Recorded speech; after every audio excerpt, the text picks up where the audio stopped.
আসসালামু আলাইকুম গাইস, দেখেন আমাদের জন্য দেশ থেকে হাঁসের মাংস আনছে আমার দোস্ত। হ্যাঁ, এটা আমার সিলেটি দোস্ত। এটা কি?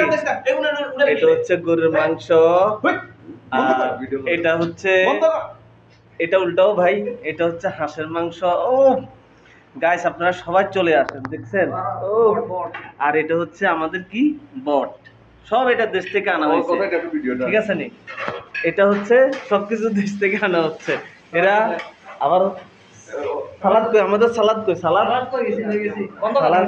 এটা হচ্ছে আমাদের বাদর ফাতিক, আর এটা হচ্ছে মেরা দোস্ত इंडियन का है। हाय दो दोस्त, हाय दो। ठीक है ठीक है ठीक है ठीक है ठीक है। तुम क्या बना रहा है? चिकन चिकन वो चिकन बना रहा है। सऊदी में चिकन नहीं खाओगे क्या खाओगे? ये मेरा चाचा। चाचा, चाचा तुम्हें की এটা